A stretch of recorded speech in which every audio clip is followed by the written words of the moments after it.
NFC North, a division in which I feel like you have a soft spot for one team, but now you're developing a little bit of a man crush on another team. Oh yeah, definitely. Even though this is my second division duo with you, and it's another very lopsided division though. Yeah, you got me. You got me a lot. I mean, yeah, I know you feel a little differently, but like you look at this division the past few years, no one's challenged Green Bay. Yeah, absolutely. But I think this year it changes. Okay, I got my doubts, but I just think the NFC North, these teams aren't ready for it. Really? Yeah, we know one team's definitely not ready for it. One team that maybe 2 years away, and then another team that's in complete transition that has obvious talent, but their roster's kind of old, and no one really knows who their head coach is. That's very fair. Yeah. That's very fair. So what would you say is your overarching just like outlook on this division? Because it has been a division that's been ran by one team. You've had sprinkles of like that Bears run in 2018 when Matt Nagy got there and they won the division. I feel like that came and went so fast. Yeah. Like it was like that week one game where Khalil Mack had like the strip sack and like they were dominating, and then the Green Bay just took it away from him. Like that's kind of like how the NFC North has been. But I think just how much Green Bay regresses, and whether it's Minnesota finding their identity or if Detroit really makes leaps, because to me Chicago's kind of in the same boat as Carolina, Atlanta. Like I think Chicago, they're not winning more than 4 games. It's just that roster looks really bleak across the board. So it really falls on Minnesota, and maybe Detroit could surprise some teams, but I still think they're about a year or two away. So it's just a matter of like how much is Green Bay going to fall off. That's how I look at it, because there's just no way they're going to be as good. Are we over exaggerating how much we think they might fall off? Like they still got Rodgers, still got really good defense. Matt LaFleur. They have an awesome defense. Like, could we look back at this and be like, yo, yeah, they lose the wide receiver who Aaron Rodgers I think is like 11-1 without Adams in the lineup. Short sample size, and it hasn't been like long stretches. Yeah. But still, it's he's a guy he goes to on 4th downs and shit like that. And I thought that last one was really fluky against Arizona. I thought Arizona lost that game rather than Green Bay won it. If you remember that Thursday night game, I think Adams got COVID and he couldn't play. Like the last time they played without Adams, I thought Arizona completely blew it rather than Green Bay actually earning it. So if you want to look at that sample size, but no, I think Green Bay they're definitely still a team that's going to win 11 games. But what, they won 14 last year? Like a 3-game drop off, I think, is regression. So that's something I expect. They're going to play first schedule. I don't know what conference they're playing the AFC. Maybe the AFC. If they're playing the AFC, I think they might be playing the AFC West. If you want to, yeah, I'm pulling it up right now. Because they played the North last year. Because I remember the Christmas game against Cleveland, which was like, all right, Baker, enough's enough. So I got Minnesota's schedule in front of me. Okay. And it seems like they play the NFC East. All right. That's beneficial. And they play... What AFC teams? AFC teams that they play are Buffalo, New England, Jets, Miami. So they play the 2 East. Okay, that's doable. That's doable. Yeah. But let me put you on the spot. In the last 10 years, how many times has Green Bay won this division? So starting in 2012. This is only you can answer it because I have it in front of me. But I'll go 7. 7 times, yeah. Yeah, because I know Chicago had 1 year, Minnesota maybe had 2 years. Minnesota twice. Yeah. 2017 they won it when they lost the NFC title game to Philly. Remember Case Keenum? Damn. And the year after, Chicago won it. And I'm pretty sure Rodgers had gotten hurt in that stretch. Yeah. So it's like the only time. I remember there was a huge trend. Like anytime he plays a full season, they win no less than 10 games. Mm-hmm. So, look, they're going to make the playoffs. They're still going to be in the thick of it. I don't see them on the level of Tampa and LA. And you could argue San Fran, but obviously San Fran's a bit of an enigma right now. So the way I see the NFC is it's Rams, Bucks. The tier below is San Fran, Green Bay, because they've proven to do it. Yeah. And then me underneath, I have a bunch of teams that I'm relatively higher on. And I got like Minnesota, Philly, That's about it. That's about Yeah, it. because Yeah. I don't know if you're gonna put New Dallas or Orleans, Arizona. Dallas, because Dallas, Arizona. Dallas, I next just don't trust. Okay, Until so then proven otherwise, and then why? what about Arizona? We talked about their defense. Yeah, That's a little concerning. Yeah, so No D-Hop for who knows. Right now, it looks like 6 games, but I think that's NFC's rough, man. The times are changing. AFC is the powerhouse conference, so I guess NFC's what the land of opportunity. Yeah, for sure. Like, how many teams in the AFC, if they were in the NFC, you'd be like, oh, they're definitely a playoff team.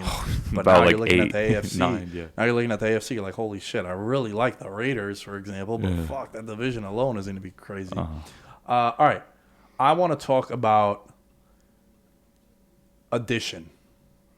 There's going to be some obvious ones that I think we can skip over, like as far as like when we get to subtraction, I think there's an obvious one. I think the addition's obvious too. Yeah, what's your addition?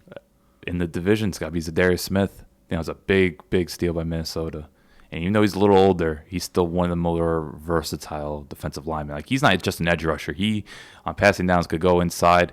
And with Danielle Hunter coming back as well, they could do some serious damage. I love that signing. And Zadarius Smith, when he's healthy, which I know is a bit of an if, he just causes havoc. And I thought he was like really one of the central figures of what made that Green Bay defense so lethal. And for Minnesota to make that move, I know a couple of Packer fans, they were pissed. They were just like, how could you let him go? Now he's going to a rival. It's a big move. And I think Minnesota, they desperately needed that because I just think their defense, under Mike Zimmer, they always had this reputation of being like a top 10 defense. His defense is going to cause problems every week. But they've lost their way the past 2 years. And now they're getting someone that's just a real violent, disruptive force. I love the move. And I think, to me, it's by far the best move in the division. Yeah, and also when you think of you weaken a division foe, that's always one that I always like when a guy leaves a division because it weakens one team, strengthens another. So it's like a double addition, and then like a double negative too for that said team.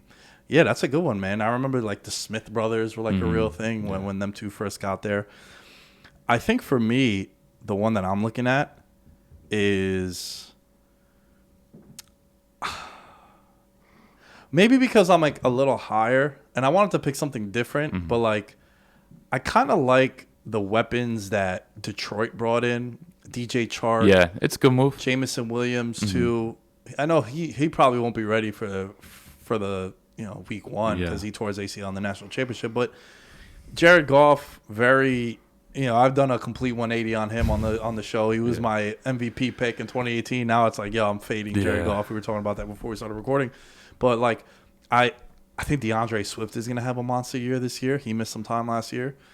Amon St. Brown was a problem right away, going back to what we were talking about on one of the previous shows about the rookie wide receiver. Nowadays, they come in and they could ball right away. Right. Like, dude carried people to fantasy championships last year. It was crazy. I remember Impey, the joke with him was like, if Amon St. Brown was on Impey's team, you couldn't get Devontae Adams for him, like, straight up. Be like, I need more. I need Devontae and, like, Dalvin Cook for, like, Amon St. Brown. That's, like, the Impey special when it comes to fantasy. But, like, collectively, the additions that they made with the weapons, right? Like, Josh Reynolds re-signing. I know it might sound funny, but they have great chemistry going back to when they played on the Rams together. Absolutely. And DJ Chark, Amon St. Brown, DeAndre Swift, TJ Hawkinson, like the collection of weapons, Jamison Williams, a first-round draft pick. I think they're doing something special with the weapons. Because now if it's not going to be Jared Goff, which I don't think so, I think it's an enticing place. Or if you draft a quarterback, you're saying to yourself, dude, you have some nice pieces here that we can see you. We're not doing what Miami did, where Miami gave Tua not much. They later improved it, but I think what they did from an addition standpoint with the weapons. Yeah, no. Agree on all points. I think what they're building is very encouraging. I also like the fact that they got away from Anthony Lynn. I think Anthony Lynn's just one of those outdated coaches now that can't really be coaching anymore. I don't think he should be in that. Like, I'm not telling team to shine. I just like his outlook is just very outdated. And if you're trying to build an offense to win in the NFL now, he's not the guy for it. Speaking of outdated, for me, my biggest subtraction, Mike Zimmer. So we're going besides Devontae Adams here. Yeah, that's why before I was saying, no shit. Yeah. The obvious one is Devontae Adams. For me, I think Mike Zimmer alone is like a 1 or 2 game increase. I think they could win 1 or 2 more games based on what they did last year. Yeah. They have a sick offense, bro. Really? You don't think so? No. Okay. Say what you want about Kirk Cousins. I think he's think in the right situation, he can win you some games. You got Dalvin Cook, Justin Jefferson, Adam Thielen. I'm a big KJ Osborne guy. He's good. In the slot. He was awesome for them last year. Irv Smith, I think, could take the next leap, and maybe he could have like a Gesicki year last year. Not how we're envisioning Gesicki going into this season. He's got the athleticism, yeah. He has the athleticism. And I just think that if Dalvin Cook goes down, which he always misses a game or two, Alexander Mattison is basically a carbon copy of him. You don't think so? No. I know fantasy-wise he puts up numbers, but no, Mattison's not that good a runner. He's someone that could pick up yards, but he doesn't give you that explosive element that Dalvin Cook is. Like, I know numbers are kind of similar, but I think Dalvin Cook's a superior player. Yeah. So would you pay Dalvin Cook what you paid him, or just have like Alexander Mattison? Cook's so unreliable. That's the problem. I love Dalvin Cook. I think Dalvin Cook is fantastic. Yeah, and I just think like his games, Madison doesn't average more than 2 yards a carry. Like he doesn't have the best vision. He doesn't break a lot of tackles, but he picks up yards. I'll give him his. He definitely has the numbers. It's just I just think Cook, as overall runner, is a superior player. I would agree that he's a superior player, but it goes back to like paying running backs. Right. I think now, given Cook, I'd be very hesitant to because it's proven year in and year out he misses 3 to 4 games, and it's just hard to digest. As great of a player as he is. What do you make of Kirk Cousins on this offense? Do you think he holds them back, or do you think like he kind of? It's a combination because that O-line's always been a problem. Minnesota's never got the O-line right. It's just particularly from pass protection. Like they could run block pretty well, but pass protection wise, I feel like when they play up against a real dangerous front four, they get eaten alive. And how they transition. Now Kevin O'Connell, the latest from Sean McVay's coaching tree. What's the offense going to be like? Is Kirk Cousins going to be comfortable playing more on the move? We know how uncomfortable he is scrambling wise. But in the McVay offense, the quarterback does tend to run a lot of play action, a lot of shotgun. So how's Cousins going to fit in that? It's a weird mix. I'm not quite sure like what to make of it exactly. I just know Kirk Cousins. There's always going to be limitations there because. It's year after year. He's going to make those mistakes, and it's just going to crumble games. Was Kirk Cousins on Washington in 2017? I want to say it was his last year. Cousins.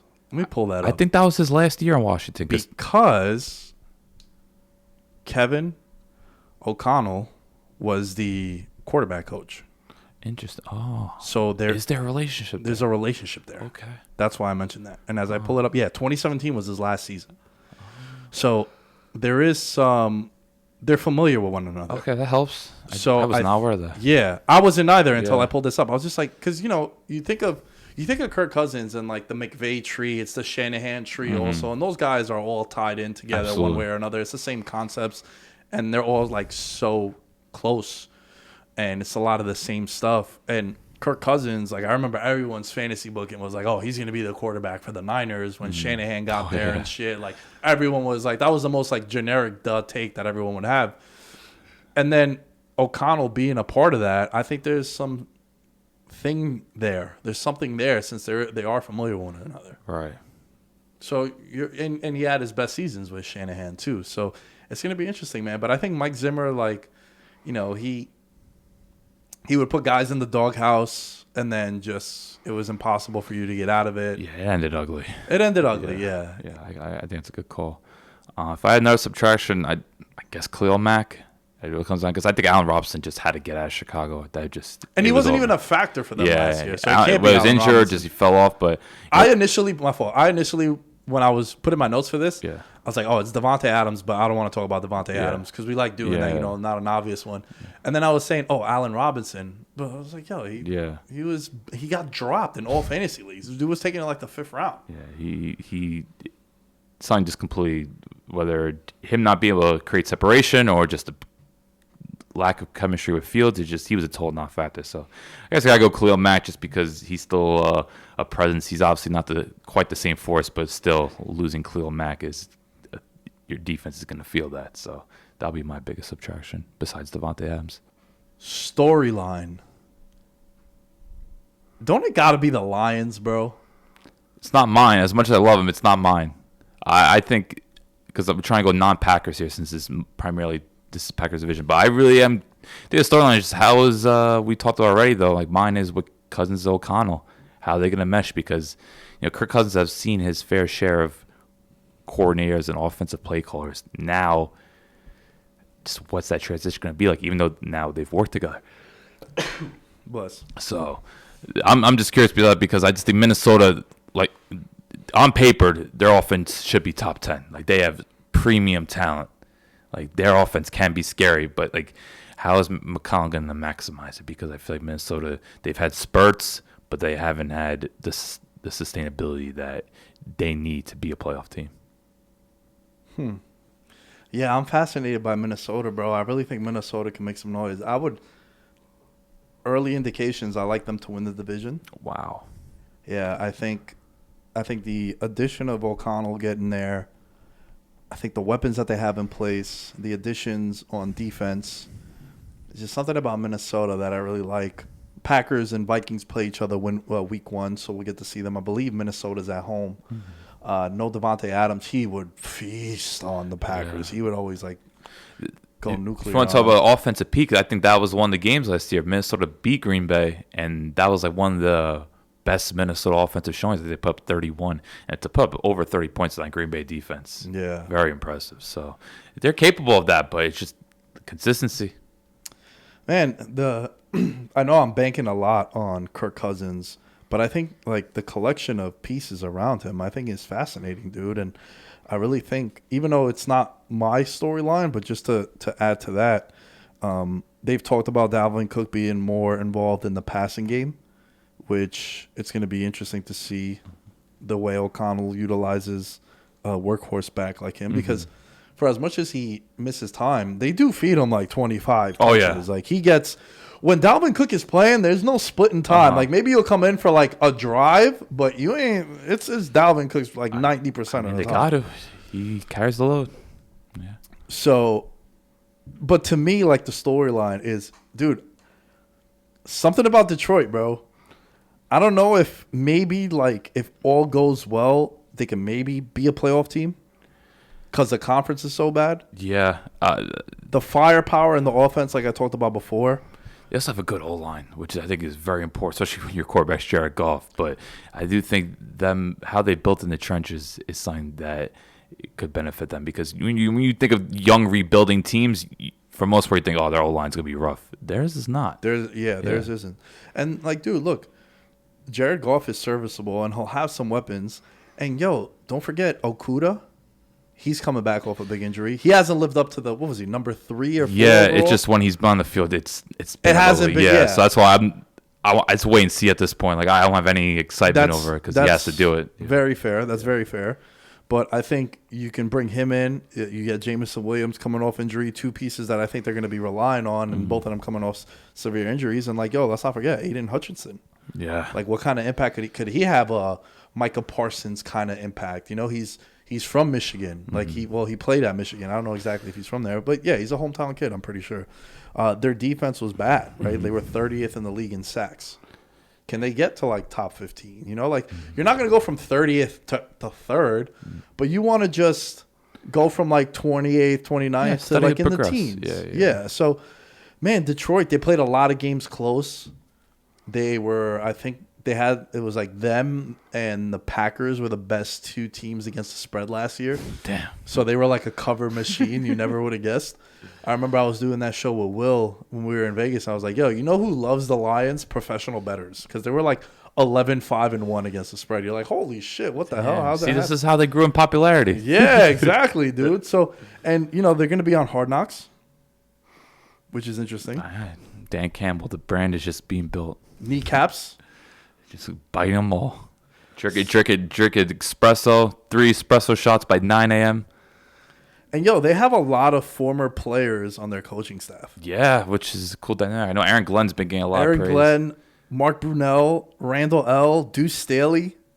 There's JT Barrett, who I know is not. Yeah, he just signed with them also. So I think this is the first time you could be excited about the Lions in a while. Now, look, they're not going to win the division, but I think they could be a 8-win team.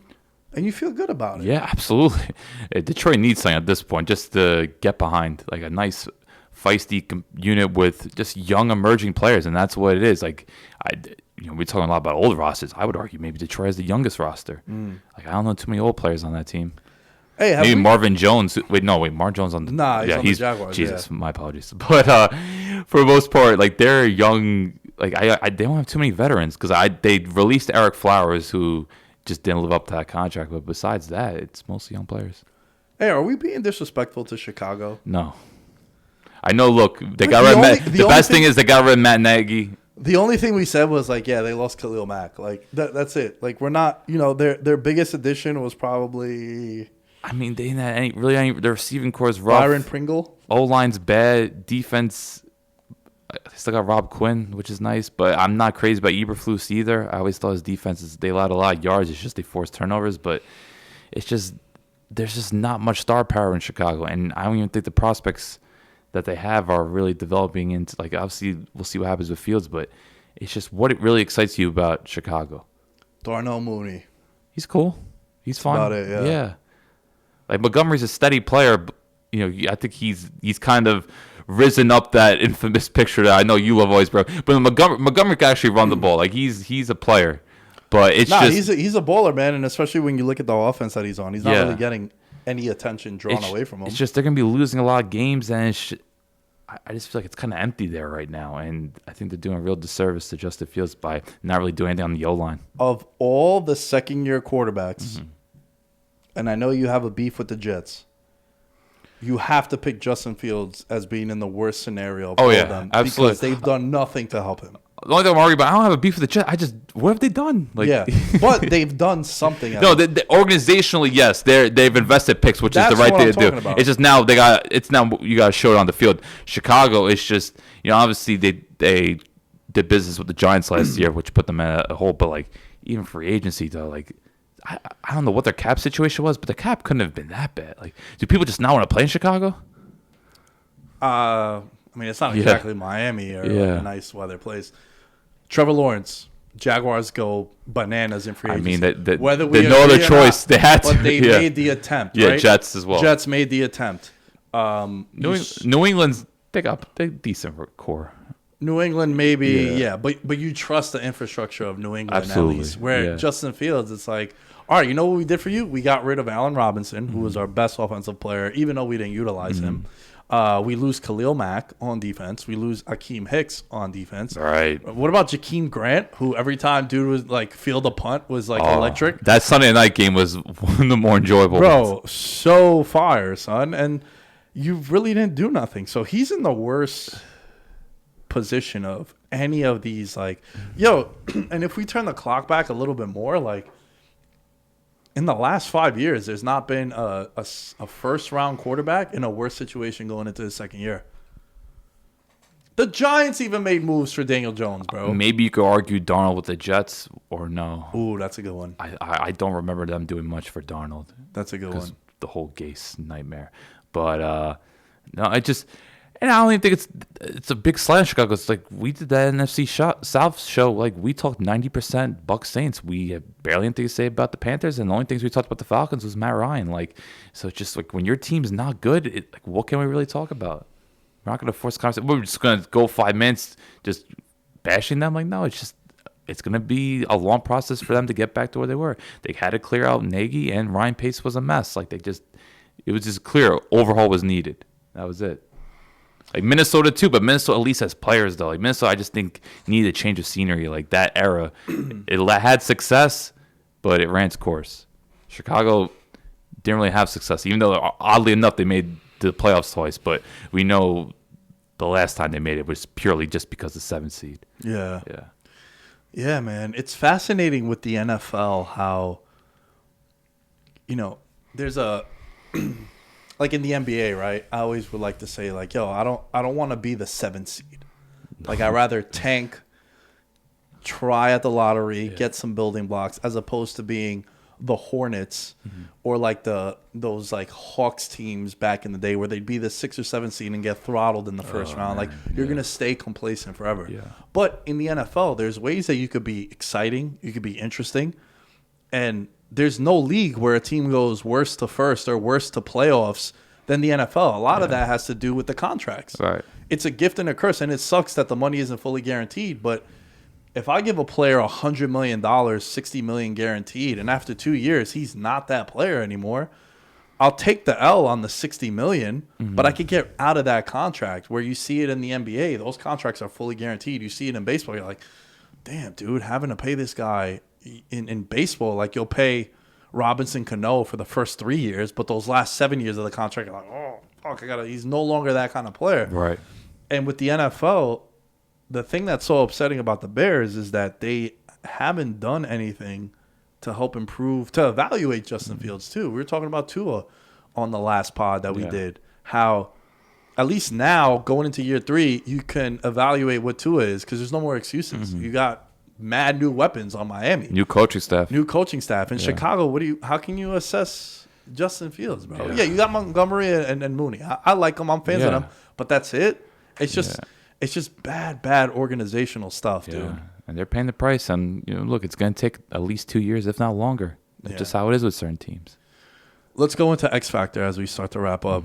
Give me your X Factor in this division. Well, now I'm finally going to be able to talk about the Lions. I've been waiting on it. And I know we always have the running back still matter debate, but I'm super excited for DeAndre Swift. I feel like he's the big X Factor just because now, even though Jared Goff, arm strength-wise, and him not wanting to take that many risks, he's a very conservative quarterback, which doesn't help matters. But at least now they have even more playmakers that have to be accounted for. Like they have vertical threats. So, when Williams gets healthy, DJ Chark's a vertical threat. Monte Brown could push it.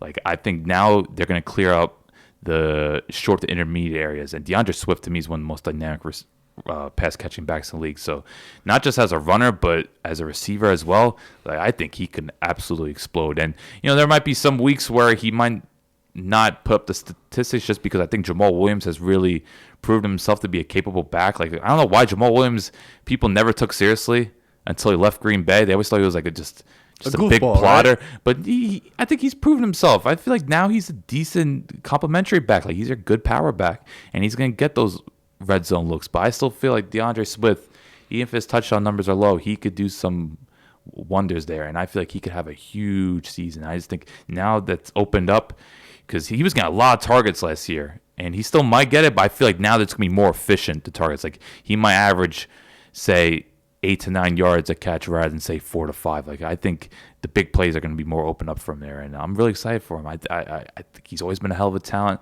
He's someone that could go 70 yards whenever he gets the ball, and now better coaching staff. Better offense, improved O-line. I'm expecting big things. He's probably one of the biggest reasons I'm excited for the Lions. I love DeAndre Swift this year. I think dude could be a top 5 running back. Statistically, I think he's a top 5 fantasy running back. I haven't really dove into fantasy football that much. I got some fantasy content coming out soon. But I think he checks a lot of the boxes. He's the kind of running back I like, too. Dual threat. You're not just put it in his belly. Like, he could catch out the backfield, too. And I think he could always take it to the house. He's one of those running backs that, like, I remember what game? Oh, when they played the Rams. That game was surprisingly competitive, and he was the biggest reason why. I think it was like the 5th play of the game. Took it 63 yards. And he could do it as a runner and a pass catcher. So he's cool. Like, I think he's had some injury issues, but if he stays on the field in that offense, expect big things. Yeah, dude. And especially once they get everyone on the field, I think you're going to be looking at that team like, does Detroit have, like, really good weapons? If everything works out, like, DJ Chark was a 1,000-yard receiver not too long ago. And then injuries really derailed him. But he's still a young dude. Yeah. And change of scenery. I'm pro change of scenery. I like that. So and he's on a 1-year contract, so. Prove it deal. Yeah. Love that. Love that for Juju as well. Like, I like it when you bet on yourself. Like, that's everything that I do, bet on myself. So with these players, when they're on these 1-year deals, I absolutely love it. For me, X Factor, got to be the Green Bay wide receiver room, and it got to be Watson. Some reports coming out of camp is like, very, not Jamar Chasey from last year, but not exactly jumping off the field and on tape. But I think there's a lot of targets that have left. And if he could become someone, Aaron Rodgers in the past, if a wide receiver fucks up an assignment or runs the wrong route or, drops a 3rd and 8, he's like, all right, I'm not throwing to him anymore. Yeah. Alan Lazard has talked about that. Aaron Rodgers himself has talked about that with Pat McAfee when he does his spot every week. He would talk about how Alan Lazard is a guy who, remember last year towards like the last 8 weeks of the season, Lazard was basically scoring a touchdown every week. Yeah, he was up there. So, and he said over time, I've started to trust him more. But in the beginning, it was a little shaky. Right. And Lazard's never been that guy to get like 10 targets a game. He's just more of a big play, big body receiver. Right. Yeah. Field stretcher. Yeah. So now with Watson, they finally invest in the position. And also, they bring in Sammy Watkins, too. I'm not exactly a Sammy Watkins guy. I never have been, but... Yeah. I was excited 3 years ago. Yeah. But maybe Rodgers could elevate him. He could. Yeah. But I think that room is definitely an X factor because we were talking about how they might have the worst skill position players in the league, or one of the worst. And it was, like we said before, man, it was bad when Adams was there, too. It was still bad. But they had Devontae Adams, the best receiver the in the alpha league. male. So it's going to be fun, dude. It's going to be fun. Can I rattle off some division odds, win totals? Yeah, I'm curious. Where's Green Bay stand at? So Green Bay is the favorite. Minnesota plus 225. Detroit 10-1. Bears 14-1. Makes sense. Does make sense. I feel like the Bears should be like 25-1 though. Like, there's no way the Bears could win this division, right? No. Like, if the Bears won this division, I don't know what I would do. I would have to think of something crazy. Justin Fields has to be MVP candidate. Like, Justin Fields will have to do something remarkable. Can you see an MVP emerging from this division? No. There's no way Rodgers can win 3 years in a row. That's that. I just the big plays aren't going to be there. I think Green Bay is going to be a very methodical offense if they don't make any major moves for every receiver. I just feel like it's going to be very ball control, very move the chains. I just don't see where, besides, like, Aaron Jones is probably their most explosive weapon now. The Bears and the Lions have a win total of 6.5. Minnesota has a win total of 8.5. Wow, I'm shocked the Bears are at 6. And the Packers are at 10.5. Those are your win totals for this division. I think it's about right. Yeah, I'm surprised about the Bears. I put the Bears probably at 4, but maybe they'll get a couple wins. But I think Minnesota's probably the biggest enigma of everyone, just because like you look at them on paper and you're just like, okay, they got star power. But just like, what has gone wrong these last 2 years? They can't just be on Zimmer. Like, they've had clear flaws. Like, that secondary has really fallen apart in recent memory. And they're still banking on Patrick Pearson, who I'm surprised. Because he's really hard. And Minnesota, they just have not really hit on draft picks recently. That's another thing, because they used to, like, how they built that defense up was through the draft, whether it be Everson Griffin, Harrison Smith, Anthony Barr, Eric Hendricks. Like, Minnesota, besides Linval Joseph, I can't really name like a high-profile signing that really elevated them. It was all through the draft. Xavier Rhodes at his peak. So now I think them not drafting well has really led to them kind of just having dipping. The issues. Yeah, so they pretty much got to start drafting better, and maybe some of these moves will hit. Like, we'll see how Zadarius Smith. I expect him to do. If he stays healthy, he should be a huge difference maker. But these like we said, guys like Harrison Smith, Anthony Barr getting older now. Yeah, they have a lot of question marks, but I'm really just falling in love with that offense, and I think there's something to O'Connell and Kirk having some chemistry, which I didn't even know prior to this pod. Finding out here, it's just making me more excited about them. And with how you got me more interested in Minnesota, because I've been kind of like iffy on Minnesota. I'm just like, I think Minnesota's in that tier with the Saints and the Eagles for me. Wow, okay. Like, they're in that third tier behind the teams that I mentioned. Wow, so he's like, I would still have Dallas and Arizona ahead of Minnesota, but I'm off Dallas until proven otherwise in January. Like, I'm not gonna get excited for you. Well, it sounds like you're off Dallas in December, because it sounds like they're not. Yeah, you can't say January. It looks like you're just. Nah, I don't think they make the playoffs. Because to be Dallas has obviously proven a lot more than Minnesota these past 2 years. They have. Yeah, but I think Minnesota's gotten better where Dallas has gotten worse. True. Yeah. So let's see. Yeah. Let's see. That's a beautiful thing about making predictions and having takes. Yep. And we haven't even got the train camp yet. We haven't. No, we haven't. Alan, this was fun. Thanks for spending the day. Where can they find you? Alan Sturk, ALLENSTRK. Nick Day is 10 is where you can find me. Check out Blue Wire Pods on Twitter. You can find a bunch of stuff for Blue Wire. VeteransMinimum.com. You can find some merch. There's the merch store. We got some hats. We got shirts coming in September. Some hoodies in October. So some really fun stuff. And join the Patreon. You get all this content before it releases to the public. And we'll catch you guys next time.